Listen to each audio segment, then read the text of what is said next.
جنگ کے موقع پر نبی پاک علیہ الصلوۃ والسلام نے ایک عورت کی لاش دیکھی تو حضور نے جلال فرمایا۔ فرمایا جب میں نے تمہیں کہا تھا کہ عورتوں پر ہاتھ نہیں اٹھانا تو کس نے قتل کیا؟ جلال فرمایا قیامت کے دن یہ بی بی جس آدمی کا بھی گریبان پکڑے گی میں اس کے ساتھ ہو کے اللہ کی بارگاہ میں مقدمہ لڑوں گا، اگرچہ وہ کافروں کی عورت تھی۔ آج تو مسلمان اقتدار کے لیے کاٹ رہے ہیں نا ایک دوسرے، اقتدار کی جنگ، دنیا میں جنگ لگی ہوئی ہے نا، شام سے لے کر عراق تک، تو لوگ کہہ دیتے ہیں فرقوں کی جنگ ہے، میں درجنوں بار کہتا ہوں یہ اقتدار کی لڑائی ہے۔ لوگ کسی نے کوئی مذہب کا روپ دھارا ہے، کوئی دھارا ہے، اصل جنگ اقتدار کی ہے۔ سب کو اقتدار چاہیے اور اقتدار کے لیے بھاگ دوڑ ہو رہی ہے، لیکن لوگ باز ہی نہیں آتے۔ اللہ کے نبی جلال فرمایا کرتے، حتیٰ کہ کوئی درخت کاٹ دیتا ناجائز کسی کا تو حضور اس پر بھی ناراض ہوتا، اور یہاں گردنیں کاٹی جاتی ہیں۔ بہرحال سید عالم صلی اللہ علیہ وسلم جلال فرماتے، با اختیار ہے، چاہتے تو کسی چیز کی تبدیلی کر دیتے۔ اور جو سفارش کرنے آئے وہ بھی حضرت اسامہ بن زید ہے۔ ایک حد کے اسامہ بن زید کون ہے؟ اتنے محبوب ہے میرے نبی پاک کو کہ جب مکہ فتح ہوا تو حضور نے امام حسن اور حسین کو گھوڑے کی پشت میں بٹھایا اور اسامہ بن زید کو گود میں بٹھایا۔ جب مال غنیمت تقسیم ہوتا تھا تو حضرت عمر فاروق جناب اسامہ بن زید کو 500 دینار زیادہ دیتے تھے۔ لوگ کہتے کیوں دیتے ہو؟ فرمایا اس لیے کہ نبی پاک اس سے بڑا پیار کرتے۔ جس دن محبوب کا وصال ہوا جناب اسامہ بن زید رضی اللہ تعالیٰ عنہ کو مسلمہ کذاب کے خلاف لشکر کا سپہ سالار بنا کے نبی پاک نے بھیجا۔ وہ سپہ سالار تھے حضرت عمر فاروق اور مولا علی جیسے لوگ، اس میں بطور سپاہی شامل تھے۔ غلام کے بیٹے سے اتنا پیار، اور اس دھرتی نے وہ نظارہ بھی دیکھا جب حضور حج کے موقع پر عرفات سے مزدلفہ کے لیے نکلے تو حضور نے فرمایا ٹھہر جاؤ، ایک بندہ رہ گیا ہے، وہ آئے گا تو مزدلفہ جائیں گے۔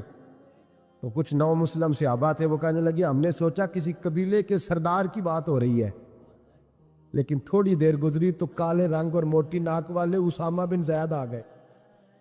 میرے محبوب نے فرمایا یہ میرا غلام زیادہ ہے، پیچھے رہ گیا، جب تک یہ نہ آتا قافلہ نہ چلتا۔ ایک طرف محبت کا یہ حال، اور دوسری جانب فتح مکہ کے موقع پر قریش کی ایک بی بی نے چوری کر لی، مقدمہ دائر ہوا، تفتیش کے بعد جرم ثابت ہو گیا۔ نبی کریم سید عالم صلی اللہ علیہ وسلم نے فرمایا اس کا ہاتھ کاٹا جائے گا۔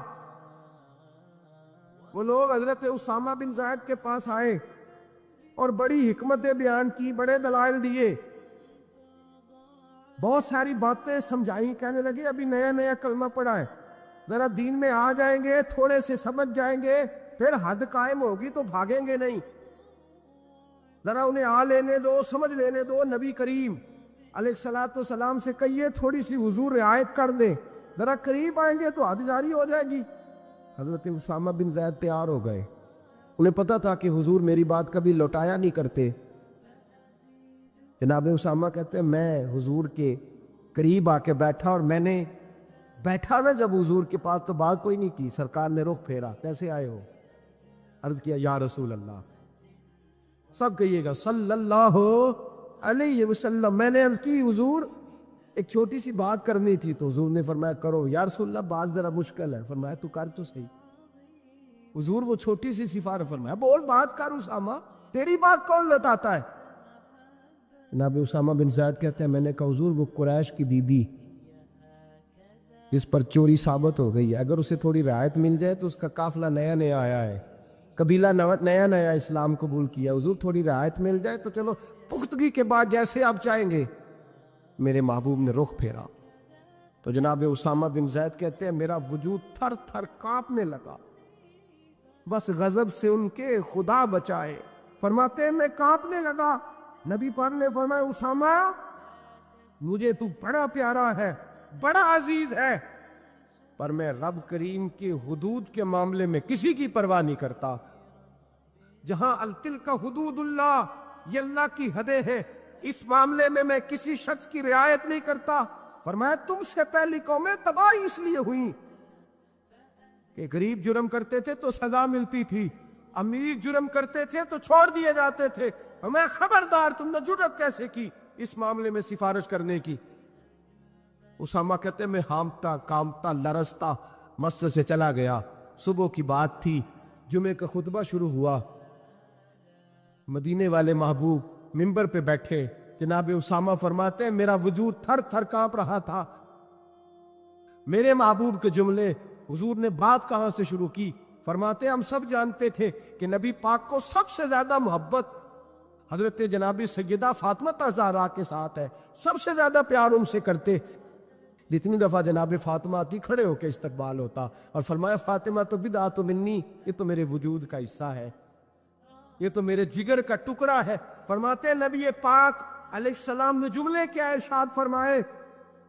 فرمایا لوگوں کو کیا ہو گیا ہے، اللہ کی حد کے معاملے میں سفارش کرتے ہیں.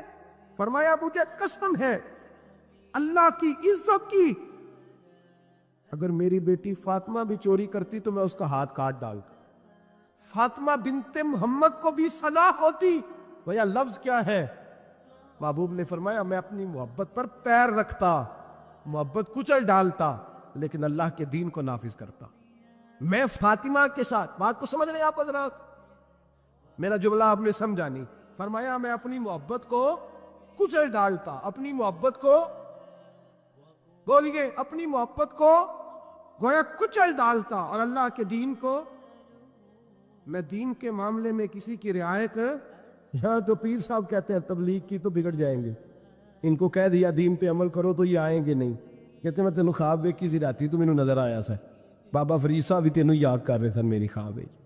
اس کو چڑھایا جاتا ہے، بڑھایا جاتا ہے، لیکن اس کو ڈانٹا نہیں جاتا شرعی معاملات میں. کہتے ہیں ہمارا خیال رکھتا ہے نا، اتنا ہی کافی، دین کا رکھے چاہے نہ رکھے. میرے عزیز، میرے نبی کریم سید عالم صلی اللہ تعالی علیہ وآلہ وسلم نے حدود اللہ کے معاملے میں سخت حکم دیا. یہاں لوگ کہتے ہیں میرا پتر نہیں مانتا، وہ کہتا ہے ساری رات ناچ گانا کرنا ہے، مہندی منڈا نہیں مانتا. محبت دیکھنی ہے کہ دین دیکھنا ہے؟ نہ بولو، لیکن بات تو سچی ہے نا، بولے نا بے شک آپ حضرات، لیکن بات تو سچ، محبت دیکھنی ہے کہ دین؟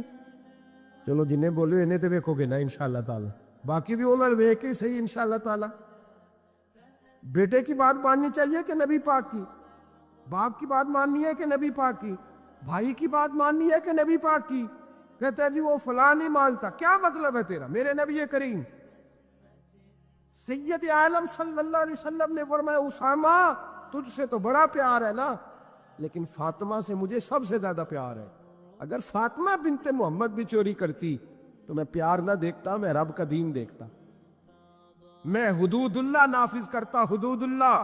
نبی پاک سید عالم صلی اللہ علیہ وسلم کو جلال آتا تھا جب کوئی اللہ کی حد توڑتا تھا. نبی رحمت علیہ سے اصل بات کیا تھی؟ بڑی محنت سے حضور نے دین سجائے، بڑی محنت سے. اور ہم لوگ کہتے ہیں نا میرا خون پسینہ شامل ہے، اور میرے بھائی اس دین کی بنیادوں میں میرے رسول کا خون پسینہ شامل ہے. صحابہ کہتے ہیں جب مسجد نبوی بنائی تو حضور جب اینٹیں اٹھاتے تھے تو پسینہ بہہ کے اینٹوں پہ گرتا تھا، اسی لیے تو آج تک وہاں سے خوشبو آتی ہے، اس لیے تو آج تک وہاں سے خوشبو آتی ہے. حضور کا پسینہ گرتا تھا. اور احد میں میرے رسول پاک نے جو اپنے خون کو اپنے ہاتھوں پہ رکھ لیا اور کہا اے اللہ تو دیکھ رہا ہے نا، یہ مجھے جانتے نہیں، انہیں ہدایت کا نور عطا فرما دے. اور میرے بھائی خون پسینہ حضور نے دین سینچا سوارا، اپنی اولاد کی قربانی دی. جس مکان کو تو نے اپنے ہاتھ سے ٹائلیں لگائی ہو، تیرا اپنا بیٹا بھی وہ ٹائل توڑ دے تو تھپڑ مارتا ہے. وہ تجھے پتہ نہیں میں نے پردیس کاٹ کاٹ کے بنایا ہے اور تو توڑ رہا ہے؟ معمولی سمجھتے ہو دین کی دھجیاں بکھیرنا؟ جب تو دین کی نافرمانی کرتا ہے تو مدینے والے رسول کا دل دکھ جاتا ہے. گویا حضور فرماتے کیا کر رہے ہو؟